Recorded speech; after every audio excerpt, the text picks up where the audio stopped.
The hosts of Autism Live and her guests are meant solely as suggestion and should not be in any way construed as child-specific advice. Any choices you make in determining your child's treatment are completely at your own discretion.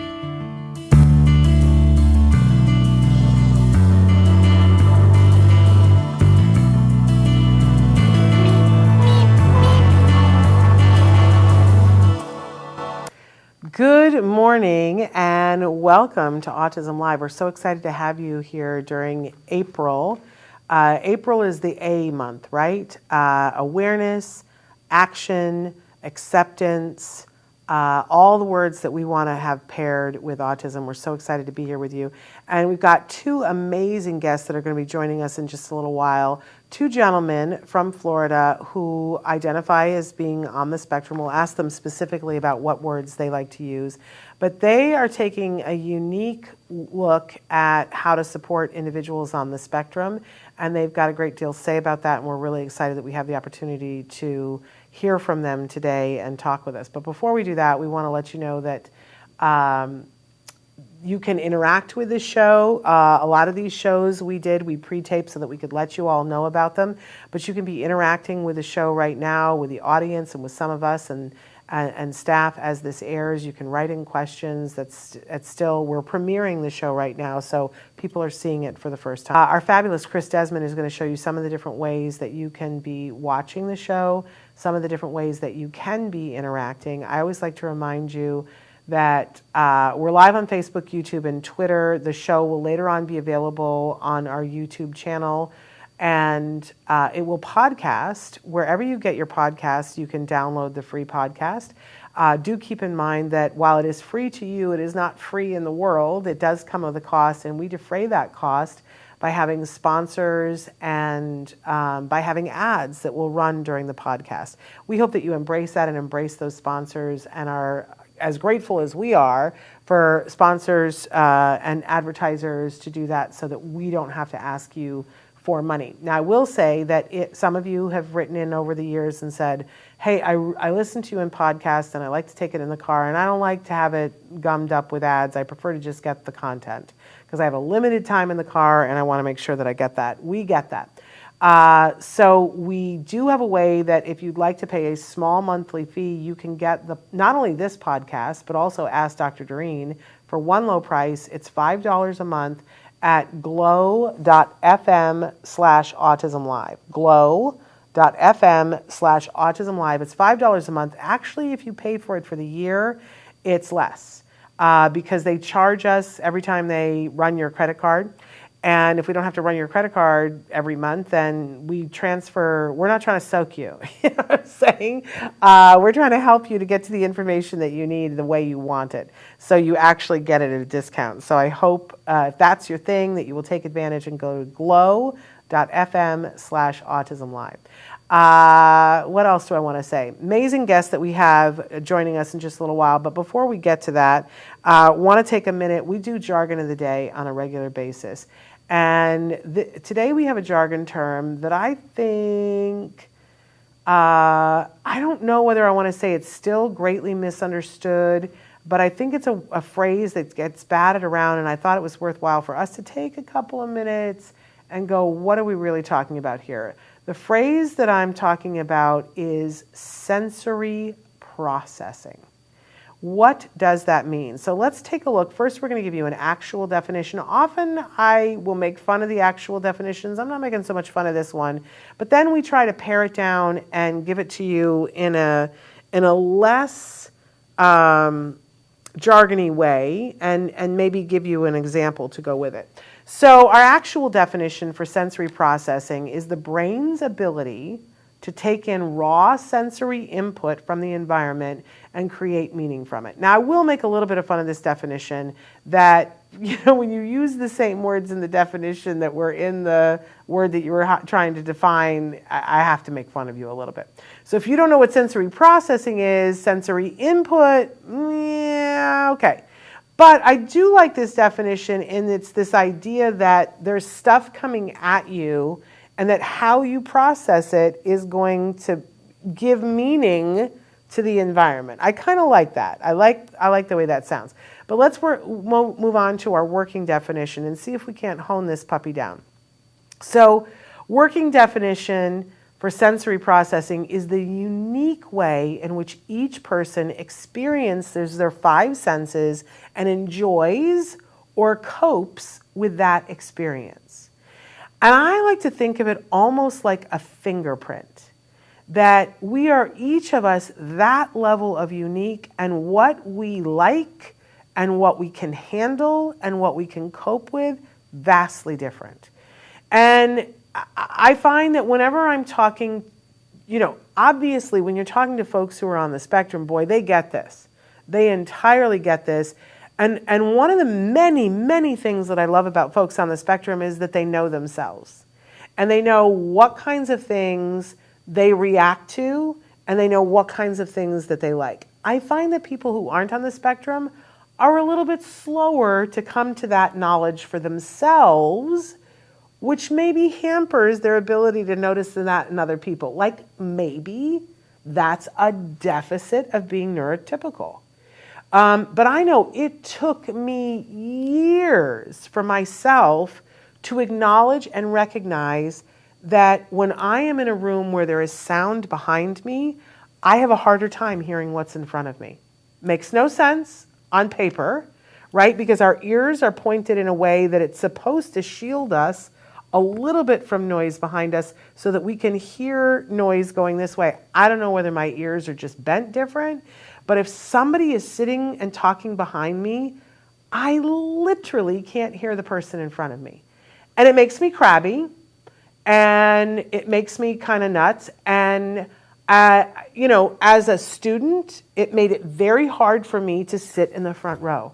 I would always sit in the back row so people wouldn't be talking behind me, right? But I didn't realize that's why I was doing it. Now I know, and I try not to sit in front of somebody who's chatty Cathy behind me, And my husband knows if we're going to the movie theater, I want to sit in the back row because I don't want somebody unwrapping a cough drop behind me. I won't be able to hear the movie. But it took me probably 40 years to understand that's what my sensory processing was for hearing spatially. Whereas I talk to my friends who are on the spectrum, and they know, and they can identify and say, I have a problem with this. And I will say that's not everybody, because not everybody has the ability to communicate. It's one of the reasons why it's so important that we give functional communication to everybody so that they can communicate. Here's the other part of this, though, is that if we do know, why wouldn't we help to mitigate that for people? I love Dr. Stephen Shore, and he's been a guest on the show many times before. He's a wonderful professional, a college professor, and a great teacher.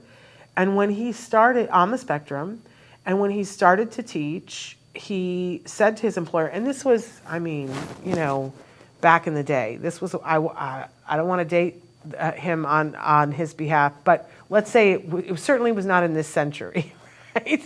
I don't know whether it was 70s or when, but at the time it wasn't considered socially acceptable to be a teacher and wear a baseball hat. And he went to his employer at Adelphi University and he said, I'm so thrilled to be here working here, but I'm going to need to wear a baseball hat or we're going to have to change the lighting. But it's much cheaper for me if we wear a baseball hat because lighting from above would disrupt his thinking process. And especially, I believe, if I'm not quoting him wrong, fluorescent lighting from above. So right now I have tons of light from above me in the studio. If Dr. Shore with me, he could still do the show, but he would need the bill of his baseball cap to shield him from that. That's what he had discovered as a young professional, the modification that allowed him to take that sensory input and dial it down.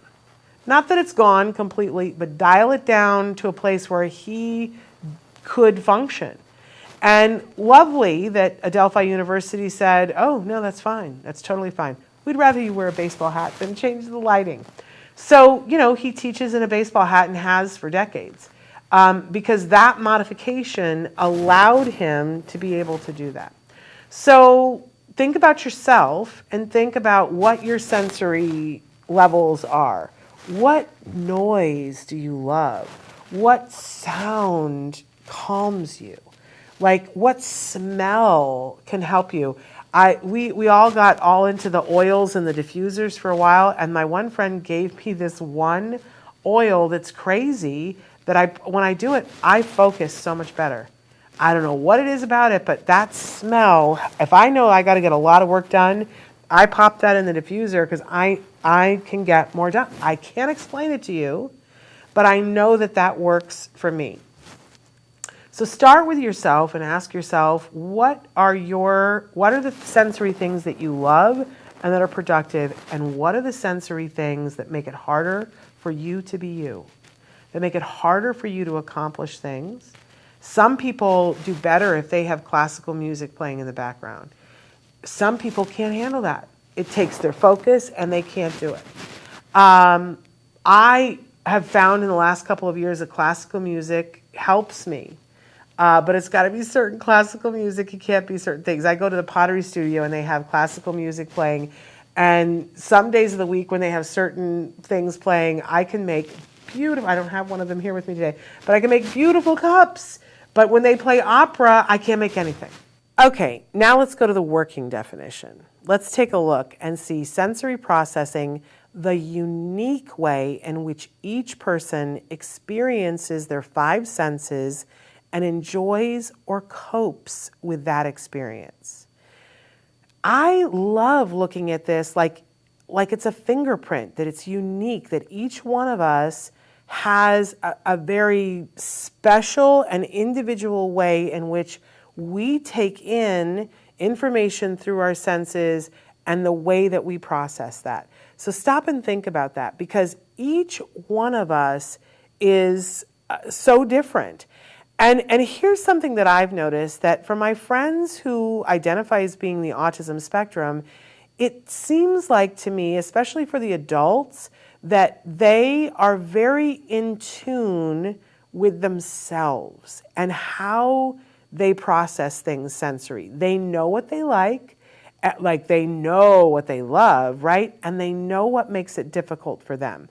Now, for those of us who identify as being neurotypical, I don't want to speak for everyone, but for a lot of us, it seems like it takes a lot longer before we key into, oh, that's me, and that's the way I process things. I will say for myself, it took me more than 40 years to realize that when noise is happening behind me, it literally makes it harder for me to hear noise in front of me.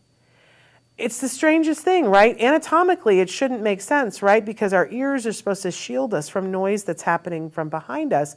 But if I found myself always sitting in the last row of the classroom, because if somebody was talking behind me, I couldn't hear the teacher.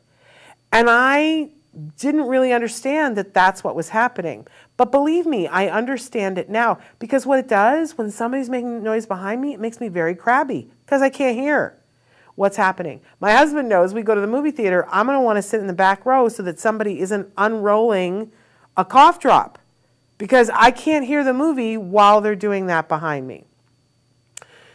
But we all have these things. We have things, smells and sounds and, things that we love the touch of them. Some people love those mermaid pillows that they're sequins and you push them one way and it makes one color, and you push it the other way and it makes another color. Other people don't like the feel of it. There are things that my son is particular about. I love to take him shopping when we're shopping for shirts and stuff, because I'll find a shirt and I like the colors of it. He goes up and touches it. He goes, no, it's scratchy, right? Because he doesn't like anything that's scratchy. I don't like anything that makes me feel hot, right? We have unique ways that we are taking information in. So if we start with ourselves and say, okay, just make a list for yourself.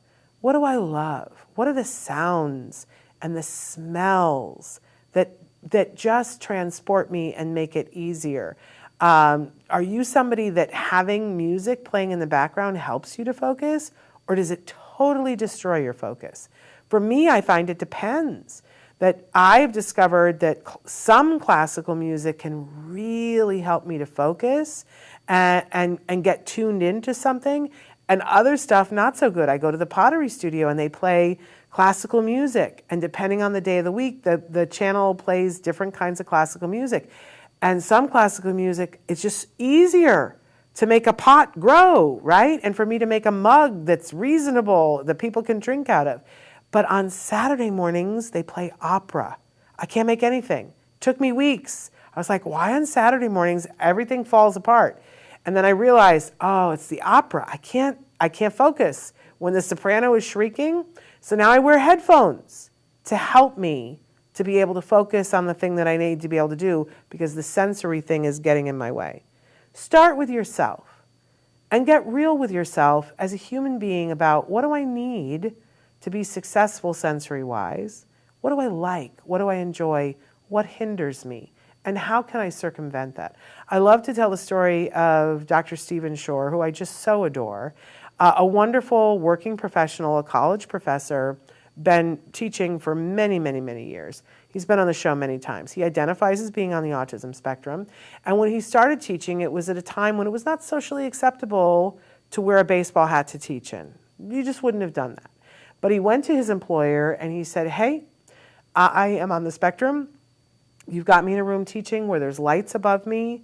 I can't do that.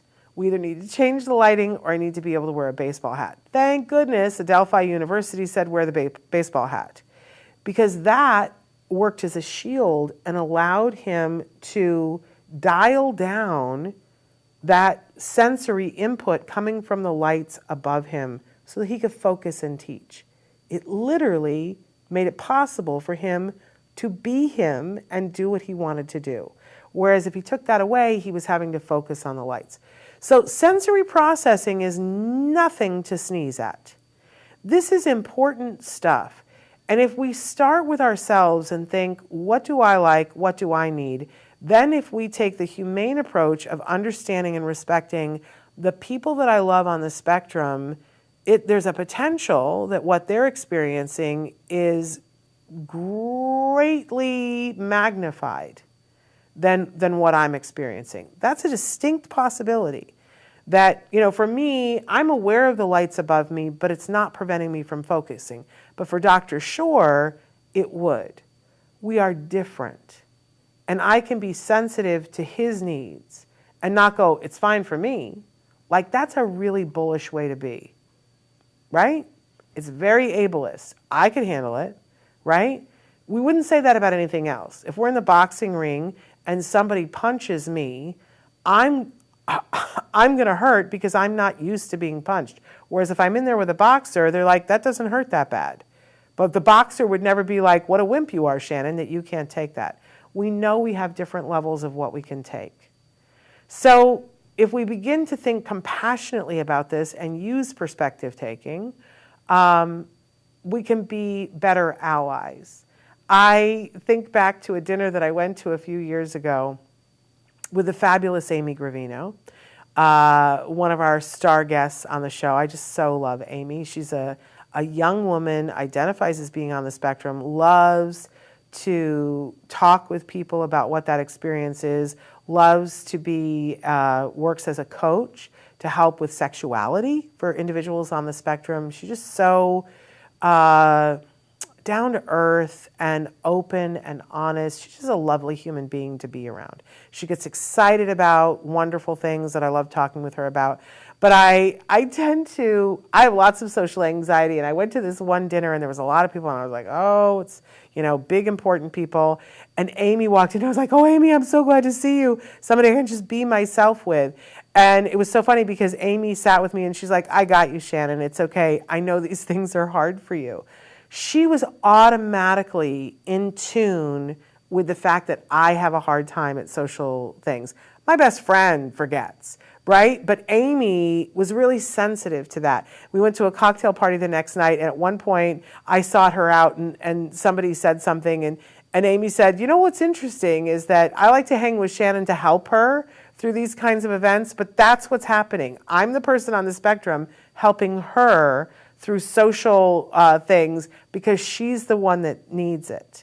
And I was noticing that of all the people that were there, Amy was the one who was most in tune to the fact that I needed some support to get through it, that I was not comfortable. You know what I mean? I think that we that are not on the spectrum can get better at this. I think that we can be better allies to the people that we love on the spectrum if we stop and consider that, it's that thing about what number is it turned up to for me and what number is it turned up for you. The music is playing, it's at a 5, but for me, a 5 is totally fine. But for another person, that might feel like an 11. And if we can get to that level of compassion and understanding how unique sensory processing is, I think we can do a lot of great things in this world. Because the sensory thing, woo, it can be a lot. Okay, so we're going to take a short break, and then we're going to be back with our guests. We've got 2 amazing gentlemen from an organization called Hurdles. They're going to tell us why it's called Hurdles, what they're seeking to do, and how they're helping people to get to the things that they want to do. So don't go away. Take a look at this.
Welcome back. We are so lucky and excited to welcome our 2 guests that are with us right now. We have with us Shane Campfield and Ed Couture, and I'm not sure that I'm saying that right, Ed, so you correct me if I'm not.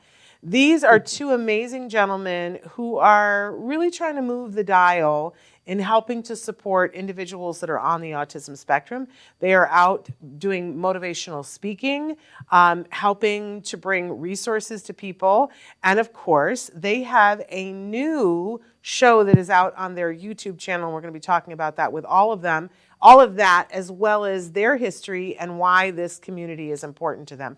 But first of all, gentlemen, welcome to Autism Live. Thank you so much for having us. It's a pleasure. Thrilled to have you here. So I think it's best to kind of start by talking with how you guys identify yourselves. We know that you're self-advocates, but what words do you like to use when referring to yourself and autism? And at what point did did you realize was a part of your life? Well, for me, I would say just on the spectrum and just autistic. I really embraced it about maybe 10 or so years ago. I always knew that I was different, but, just really, coming to terms with that and just, really accepting that it's a part of who I am. I just really, I'm proud to say I'm autistic. Yay. And how old were you when you were diagnosed, Shane, if you don't mind my asking? I was about 5 or 6. I know it was around 2001, 2002, that time frame. I think that was right before autism had the big boom. So there wasn't really too much, available to me at that point. And so my parents, were trying to get the best support they could for me, and they couldn't really get that going until about maybe 5 or 6 years after that. Okay. All right. And Ed, how about for you? I'm 55 years old. When I was younger, we didn't know what autism was. Yeah. I was officially diagnosed, I believe, in 2007 or 2008. But I've always known I had something special about me, and I never let it stop me. I became a casino dealer, a professional wrestler, worked for the government, done a lot in my life. But I'm most proud of what I'm doing right now, basically being a motivational speaker for those with autism, giving them someone to look up to, and also helping Shane grow to become the great man he is and have him further his venture to becoming a motivational speaker. Wonderful.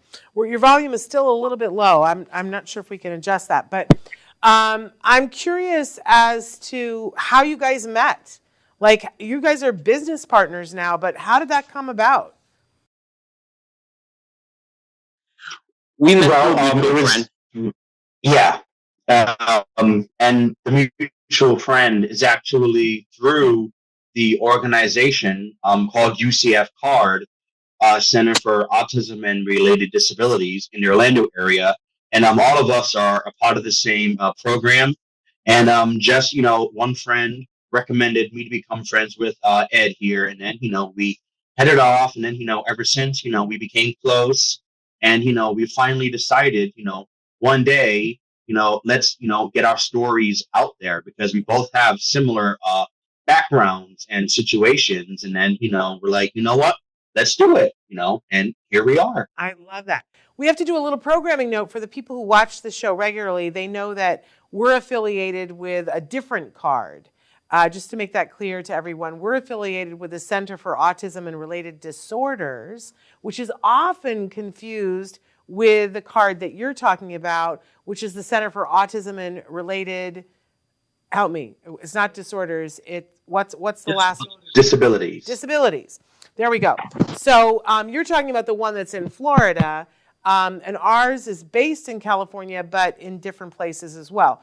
Both wonderful organizations, but very, very different. Just wanted to make that clear to everybody.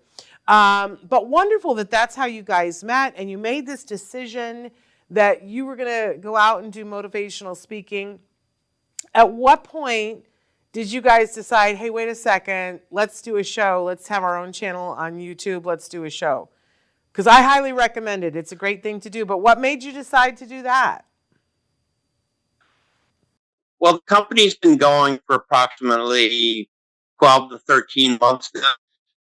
Halfway through, I saw a video online. I said, "Wait a second, we can do that, and we can make it so we can reach thousands upon thousands of people." Yeah. And that's how we got started. It got started with a friend of mine who was a professional wrestler, but whose son is autistic, and then it just kept growing to other people with autism, and we're just rolling with it. Amazing. Now, the name of the company is Hurdles, correct? Hurdle. Yes. Yep, just Hurdle. Just Hurdle, one hurdle. But which is a very powerful word that I often said, because I don't know if you guys know, I'm not on the spectrum myself, but I refer to myself as a pony, that I'm a parent of a neurodiverse individual. And I always said as a parent that my son is just fabulous. He is just wonderful. But that I feel like all people in their lives, it's like we're all on a track and we're running in different directions, and we all have hurdles, and that my son had some extra hurdles that I wanted to make sure he had support to go under them, around them, whatever. So hurdle is a pretty powerful word in our household, but I understand that not only is it that kind of a hurdle, but it also is an acronym. Tell us what it stands for. Hurdle is an acronym that we made up almost immediately. Just came to our head. It stands for hard work, understanding. Oh, realization. I'm sorry. Determination, leadership, and education. Great words. Those are the 6 steps that if you can conquer them, you can jump over any hurdles and clear any mountains. And I love that kind of attitude. We certainly need more of that attitude. So what is the show called? If that's what the company is called, is Hurdle, what is the show called? It is called Spectrum of Hurdles. So the goal for the show is to interview, different people who have, any hurdles in life. Because, like what you said, who doesn't? Right. Neurotypicals, cerebral palsy, physical disabilities, mental disabilities, you name it. And so, all of that, we see it as a spectrum, which is kind of interesting because, both of us having autism, and that's a spectrum itself. So we thought it would be appropriate, to call that, spectrum hurdles, and just, interviewing those who, have, struggles in their life, and really having them, step forward, coming out of their comfort zone and sharing, their stories like what we do to other people. And hopefully, that'll make the world a better place. And even though this show has just started, you've got many shows already, and you've been able to interview a lot of really fascinating people. You got to interview Danny Bowman, which I love Danny. I consider Danny a good friend. And people can go to your YouTube channel and check that out. Who else have you had an opportunity to interview? We had an opportunity to interview professional wrestler Simon Says. We had a chance to interview a gentleman who opened a autism-friendly gym. And he's autistic himself, and he actually is an entrepreneur trying to give back to the autism community. Wonderful. We've interviewed a young lady who Shane is employed by right now, who runs a school for autism. Who else, Shane? We also interviewed a delegation expert who also has autism. I've known him for a couple of years, and he's out there in the world, getting involved with delegations and advocacy, for everybody, and it's really quite fascinating. We've also had like Danny Bowman, and I think the last one we did was a cosplayer living in Salt Lake City, Utah. And that was pretty fascinating. What? And we also interviewed a gentleman who runs a fishing company for people with autism. Fantastic. And I've heard that you kind of have a way with celebrities, Shane. This is what I heard, is that you know some celebrities. I do, yes. Talk a little bit about that. What does that mean, that you have a way with celebrities? Well, I wouldn't say I have a way with them. It's more of like I make it a hobby to meet them and get signatures and take pictures. Amazing. So the story behind that is when I was younger, my father taught me, well, this is how you meet, a famous person. Like you go wait at back of a venue, and so I tried that, and I've kind of stuck with that throughout the years. And then finally, when I became more independent, I came out of my comfort zone and I started to do that. And then, ever since then, I love it. Like, sometimes the interaction is, very quick. Yeah. So, you don't really get to take much out of the moment, but, I still take it as a positive experience. And, I think it's a blessing to have that one-on-one interaction with someone that you really relate to. So of all the celebrities that you've met, who's been like the biggest deal to you for you to meet? Like the biggest name or personal? Or just a big deal to you? Because sometimes it's not the biggest name that's a big deal. Like who personally was it just a big deal for you to meet? Oh, wow. That's a really good question.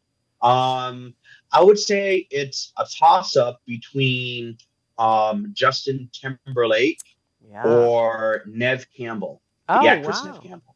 Both good choices. And I'm sure, sometimes celebrities in a rush, but I feel like both of them are really sweet people. Did they take a minute to be with you when you met them? They did, yes. And fortunately, it was a bonus that I met Justin like the day after my birthday. So to have him say, well, happy birthday, nice. I'm like, what? Nice. And so who's like the biggest celebrity that's on your bucket list right now? Somebody that you like, if you met them, we would all need to know about it because it would be such a big deal. Oh, that is an easy one. I Yeah. would say Lady Gaga. Okay. See, for me, that's Oprah. If I ever get to meet Oprah, everybody will know about it because I'm dying to meet Oprah. Now, Ed, are you starstruck? Is there anybody you really want to meet? I am. I was a casino dealer in the biggest casino in the world, and I had the honor of one day dealing $50,000 hand black check to Michael Jordan. Wow. So I have met quite. I was also a professional wrestler, so I've met a lot of them in doing that as well. Right now, my bucket list. That's really hard to say. I know this is going to sound silly, but it's very similar to your bucket list. But Dr. Phil, I watch a lot of his things and to get inspiration about things in life. And I would love to meet him one day. That's I don't amazing. get to go out as much to meet celebrities, and but I am so proud of what Shane has done. Just to have the courage to go out and meet all these people, and I've always said that he's an inspiration to me. Yeah. And, and I wanted to give you guys an opportunity to talk about, because to the world, you guys look like two amazing guys doing this amazing thing. And yet you guys have both met with some tragedy in your lives, that you have backgrounds that you have given you know what they say, you don't get a testimony without a test. And you guys have been through some pretty incredible tests where you had to overcome hurdles yourself. And I don't know what you want to share, but is there, would you be willing to share some of the hurdles that you've overcome? Absolutely. I lost both my parents, not quite as young as Shane, but I lost both my parents in my earlier days. I lived under a bridge for 2 years in Seattle, Washington. I was homeless. Wow. I've recently, last 3 years, had 6 strokes. Wheelchair bound now, but I will never, ever let that define who I am. I will always keep pushing forward just to get my word out. Anybody can overcome any hurdle just by going forward. I'm doing this for 2 reasons. One, to the autism community, and secondly, to help Shane out because he's much younger than me. And when I go, I want him to keep pushing the company to give back to the community. So like I said, I'm so proud of him. I'm so proud of our company, and so proud of both the hurdles that we both overcome. That's amazing. It's very inspirational to hear you say, you're not giving up. It's that's really inspirational, Ed. And Shane, you've been through some stuff too. Yes. Unfortunately, the cards I was dealt in life has not been the greatest. So my mother passed away when I was 11, and then my father passed away when I was 14. So I had to really learn what it was like to be independent earlier on.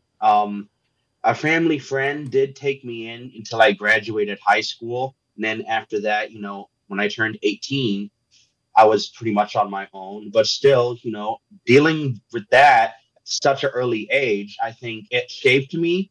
And I'm proud of who I became. But to deal with that at such an early age, it's still a shock. Yeah. I mean, I don't know how it is for other people, but just imagine, losing parents, really young and not really having that nurturing light, to guide you throughout. Yeah. And forgive me for asking this, it might be too personal, but when your father passed, was it a sudden thing, or was it something did you know when he passed away where you were going to go live and who was going to take care of you? That's kind of a mixed answer. Okay. So he was sick for a long time, and I didn't really know that it would come up that fast, but unfortunately it did. And then he went to hospice, and then my whole family knew, like my aunts, uncles, they all flew down from New York to be with me during that time. And then they knew, it was coming, and then they had to really prepare to what was going to happen to me, if they were going to take me in, or if I was going to go to the state, for guardianship. and it was looking more towards the state for guardianship after he passed away. But then, out of nowhere, and this really is a blessing, and I'm really thankful to have had this, a family friend who, ironically enough, I knew from UCF Card. They also had a son who has autism. I'm sorry. They stepped up and they were like, you know what? No, don't worry about a thing. We can take you in. Yeah. We'll take care of you. Just know that you're going to be able to love you. Yeah. What a gift. But I feel for you, Shane, that not only were you probably were still grieving your mom, now you're grieving your dad, but also having to worry about where you're going to be. And I hope that for all of us listening who are parents and want to be good allies, that we work really hard, because what a horrible hardship for you. And you were 14 years old and having to worry about where you were going to go. I'm so sorry that all of it happened for you. Amazing that you had this wonderful person who said, don't worry about it. You're coming with us. You'll be loved and taken care of. And that you've come through it just fine. I'm sure your parents would be very proud of both of you. Yes, absolutely. And what I have learned, and I hope, that my message gets across here, my parents always said, well, what would happen when, they're both gone? Like, what would I do? And, unfortunately, that came sooner than later. Yeah. And, having to really, live through that, like sooner than later, is a real shock. Yeah. So I never take for granted anything. And, I really try to enjoy, what I can, with who I have in my life, who are loving and supporting, because you never know, what would happen tomorrow. Absolutely. And so if we can shift gears just a little bit and talk about, because you overcame these obstacles, these hurdles, and have gone on to create this amazing entity. You do, if people ask you, if people invite you, you go to events and speak there, both of you, correct? Correct. How would people request that? If somebody wants to have you come and speak, here we are, it's April, and they're looking for inspirational speakers, how would they get a hold of you? How would they request that? Yeah, they can reach us on the internet through Hurdle's Facebook page, or they can call us directly, and Shane has an business email directly for us. Okay. If Shane can give us for you. So that's definitely one thing that you guys can do if you're watching and you're thinking, these are two inspirational men. We'd love to have them come speak at our organization. That's one thing that you can do. But also, we want to make sure that people know about your program, your show, your YouTube channel, where they can be tuning in and not only learning about you, but the people that you interview. So where do they go to do that, Shane? So you will go to the Hurdle YouTube channel. So everything is connected on our link tree.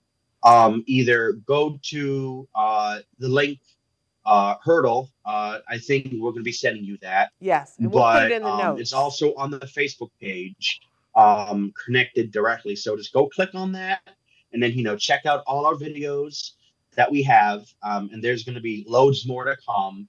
And we were actually going to try to be starting in the summer tutorial videos.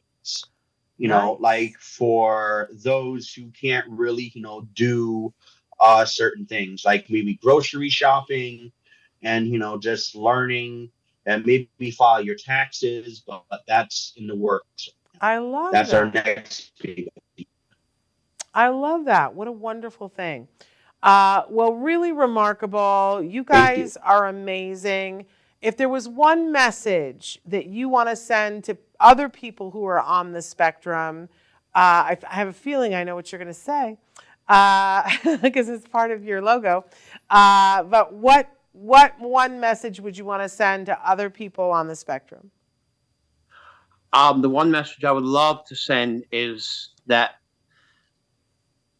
it is part of our logo. You are correct. The R in realization. I've always been taught that we want to be just like everybody else, but that's no longer the case. If we get treated like everybody else, we're going to really struggle. We're going to be overwhelmed. So the realization is always be willing to ask for help. No one is perfect, and being on the spectrum, we need a little more help than others.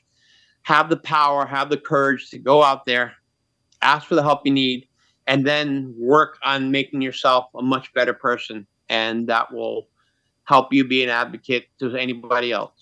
Amazing. Shane, same thing for you or something slightly different? Something slightly different. I would say, if you want to do something, go ahead and try to do it. Do not be afraid to fail. We all succeed. We all fail. And do not be afraid to come out of your comfort zone. I mean, before me and Ed started Hurdle, we were in the same position.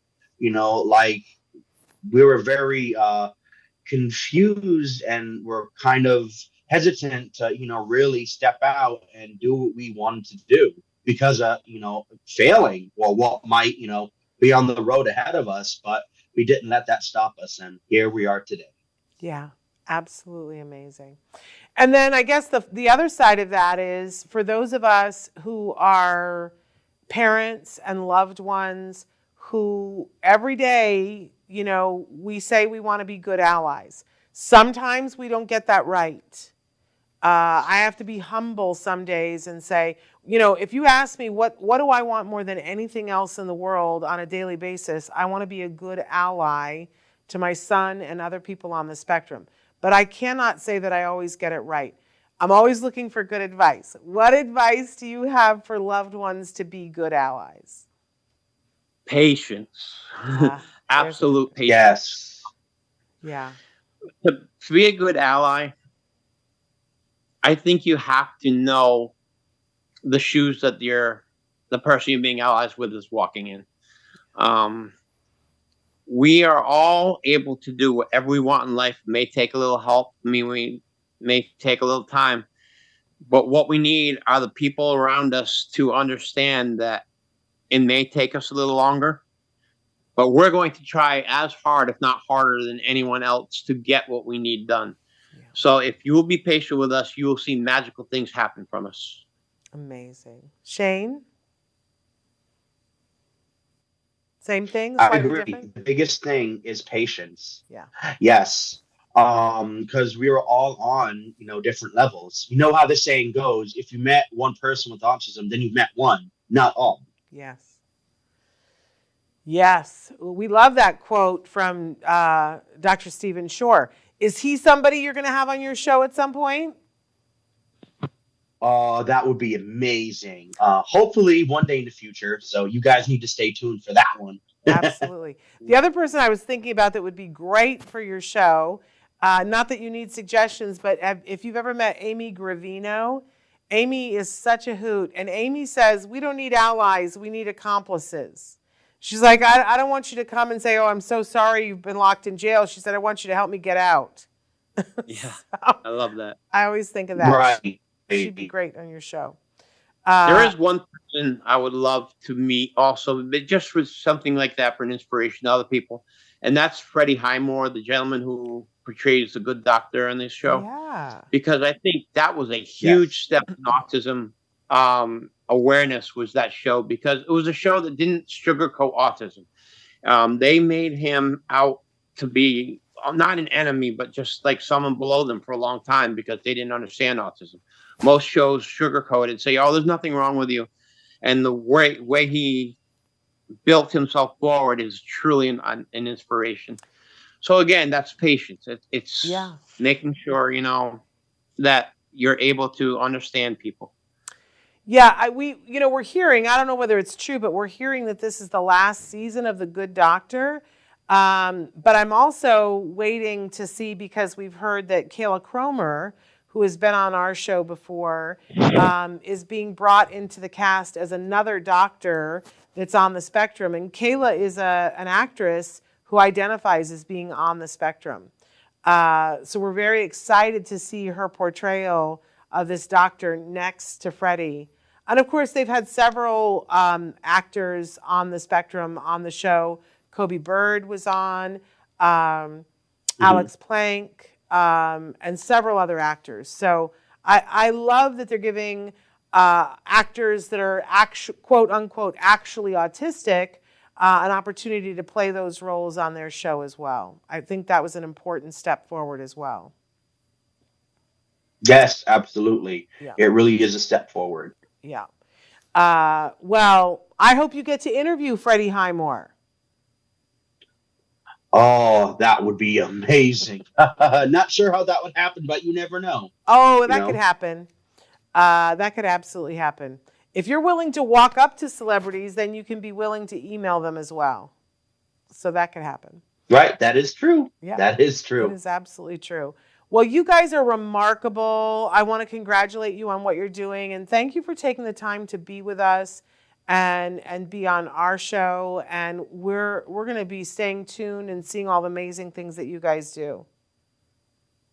Thank you very much for having us. Yes. Thank you. You guys have a great rest of your day and a great rest of your April. Take care. Thank you. Bye, guys. Truly amazing gentlemen. We hope that you're enjoying the programming that we're bringing here during the month of April, and that you guys will tune in for all the wonderful guests that we've got. And we'll be back tomorrow with more of this kind of content. Until then, give your kiddos a hug from me and one for you too. Bye-bye for now.